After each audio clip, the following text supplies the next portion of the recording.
लगातार बयान दे रहे हैं कि डिप्टी सीएम हम बनेंगे। कि अत्यंत पिछड़ा के बेटा को डिप्टी सीएम नहीं बनना चाहिए। गुजरात को तोहफा देते हैं, बिहार को धोखा क्यों देते हैं? और विकसित बिहार का रोड मैप एक ही व्यक्ति के पास है, उस व्यक्ति का नाम है तेजस्वी प्रसाद यादव। ऐसी कार्रवाई होगी कि रूहें कांपेगी। जहां AK-47 जहां गड़गड़ाता है उस इलाके में जा करके तेजस्वी जी कलम बांटते हैं। दो बार AK-47 चलता, दोनों बार जेल जाता, दोनों बार छूट जाता है। अचेत अवस्था से बिहार को निकाल करके खुशहाल स्थिति में लाना है।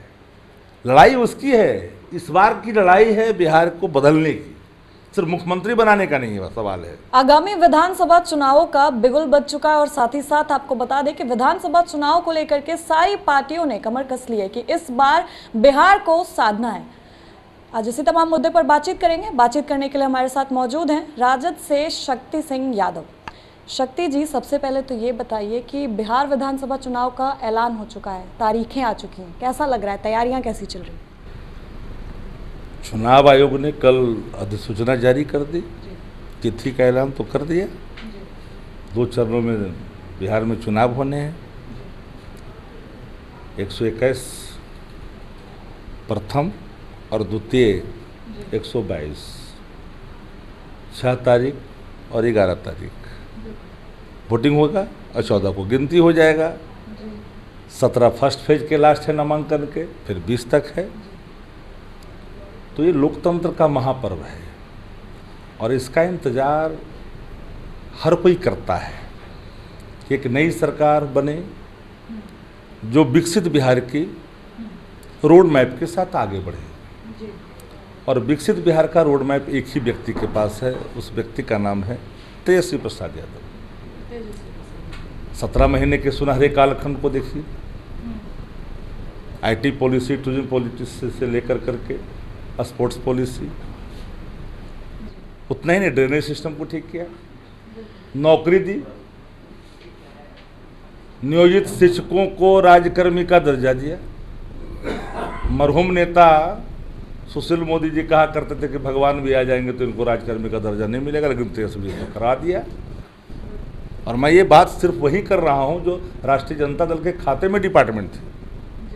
फिर माई बहन मान योजना की बात की, दरभंगा से ऐलान किया माई बहन मान योजना, वृद्ध लोगों के लिए 1500 पेंशन की राशि की बात की, युवा आयोग की बात की, 200 यूनिट बिजली फ्री की बात की, जिसको लेकर के बिहार के अच्छे मुख्यमंत्री आदरणीय नीतीश कुमार जी, जिनका हम सम्मान बेहद करते हैं, लेकिन बाबत भी वर्तमान जो उनकी मानसिक और शारीरिक स्थिति है वो कहीं न कहीं चर्चा का विषय बना रहता है। हम एक बात बड़ा ही जोर दे करके नहीं कहते, लेकिन इतनी बात जरूर कह देते हैं कि बिहार में विनाश बनाम नवनिर्माण की लड़ाई छिड़ चुकी है। 2025 से 30 235 तेजस्वी जी के नेतृत्व में संकल्प है। वो संकल्प है बिहार के तमाम उन 60% आबादी वाले युवाओं का, डिसीजन मेकिंग में, पॉलिसी मेकिंग में युवाओं का योगदान हो, ये संकल्प है। तो विकसित बिहार की परिकल्पनाओं में तेजस्वी जी के जो विजन है उसको जब मिलाते हैं तो बिहार विकसित दिखता है। पलायन को रोकना, एक महामारी है पलायन बिहार के अंदर में। इस श्रम पोर्टलों पर 2 करोड़ 90 लाख का आंकड़ा है। अगर हम आंकड़ों को छोड़ दें तो 4 करोड़ से अधिक लोग हैं जो बाहर काम करने के लिए जाते हैं। बिहार में फैक्ट्रियां क्यों नहीं लगती है? भारत सरकार सौतेलापन व्यवहार क्यों कर रही है? मोदी जी बिहार को दोहरे नजरिए से क्यों देखते हैं? गुजरात को तोहफा देते हैं, बिहार को धोखा क्यों देते हैं? बिहार का प्रति व्यक्ति आय मात्र 5500 रुपया भैया, अब 55,000 कहाँ का गुजरात का? ये खाई कैसे पेटेगी? 26 लाख करोड़ बिहार का पैसा गुजरात में खर्च हो रहा है। ये आंकड़े हमारे नहीं हैं, ये आंकड़े सार्वजनिक हैं। तो हम तो बिहार के बेटा बिहार में ही काम करे। 17 महीना में चीनी मिल खुलवा सकते हैं तेजस्वी यादव जी, रीगा चीनी मिल, लेकिन प्रधानमंत्री वादा करके मुकर जाते हैं, बोली लगाते हैं, पैसा नहीं देते। तो इस बार की लड़ाई है बिहार को बदलने की, सिर्फ मुख्यमंत्री बनाने का नहीं है सवाल है बिहार बदलनी चाहिए। तेजस्वी जी ने कहा कि अपराध से कराहता हुआ बिहार तेजस्वी यादव की शपथ लेने के 72 घंटे के अंदर बिहार में कानून का इकबाल फूलता फूलता दिखाई पड़ेगा और कानून का राज दिखाई पड़ेगा।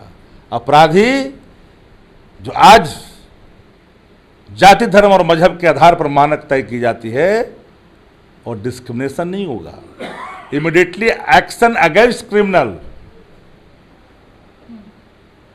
ऐसी कार्रवाई होगी कि रूहें कांपेगी।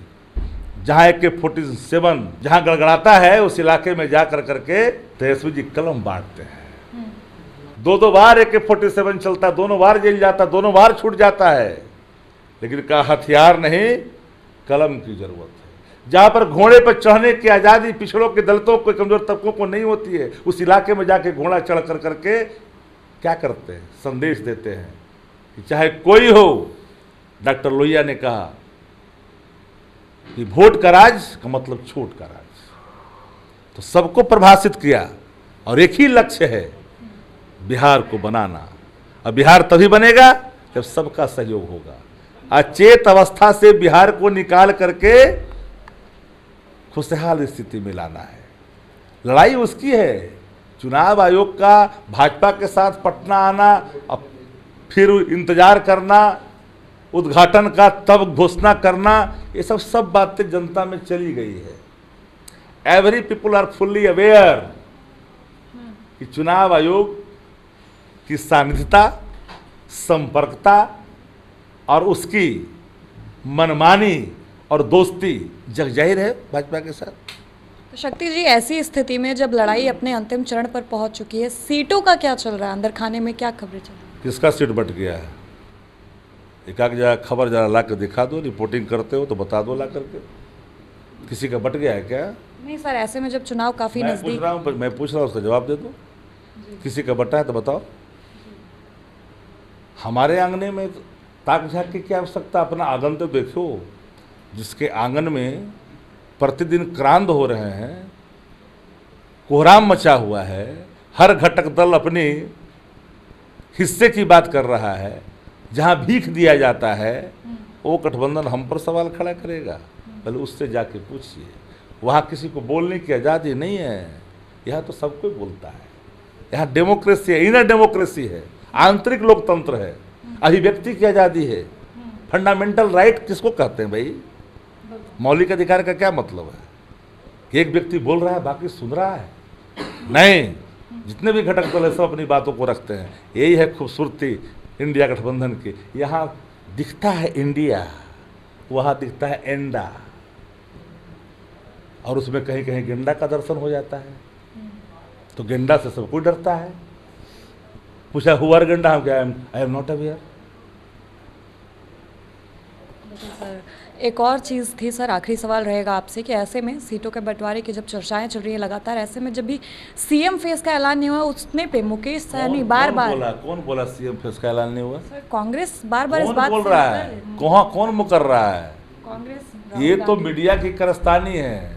2020 में भी तेजस्वी जी थे, 2025 में भी तेजस्वी जी हैं, और आने वाले कल भी तेजस्वी जी रहेंगे। तो ऐसे में बोला क्यों नहीं जा रहा, ऑफिशियली अनाउंस क्यों नहीं? वो हम ना करेंगे, चिंता काला कर रहे हैं। जी बिल्कुल। तो इस समय क्या मुकेश सहनी गले के कांटे के तौर पर उभर के आ रहे हैं? लगातार बयान दे रहे हैं कि डिप्टी सीएम हम बनेंगे।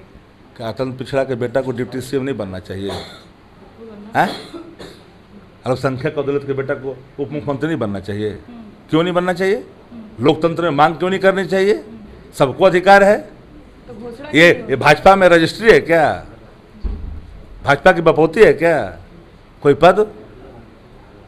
ये डेमोक्रेसी है, for the people, by the people, of the people. Concept है डेमोक्रेसी का, जिसको डिमोलिश करनी चाहती है भारतीय जनता पार्टी। हम उसको स्थापित करना चाहते, लड़ाई यही तो है। बाबा साहब के संविधान को डिमोलिश करना चाहता, हम आईजेटी उसको चाहते हैं कि उसको इम्प्लीमेंट करनी चाहिए। संविधान पर खतरा। ये गोवलकर वाले लोग हैं, ये गोडसे वाले लोग हैं, इनके अंदर राष्ट्रीयता का भावना नहीं है। ये संविधान नहीं मानते हैं, ये तिरंगा नहीं मानते हैं। वो पार्टी है क्या? वो गिरोह है, गैंग है, जिसका नेतृत्व नोटोरियस गैंग कर रहा है। बिल्कुल। देखिए, इस वक्त हमारे साथ मौजूद थे राजद से शक्ति सिंह यादव। तमाम बातें उन्होंने हमारे सामने कही और साथ ही साथ ये भी बताया कि जल्द से जल्द सीट शेयरिंग का भी ऐलान कर दिया जाएगा। फिलहाल इस खबर में बस इतना ही। मैं अवंतिका आपके साथ, धन्यवाद।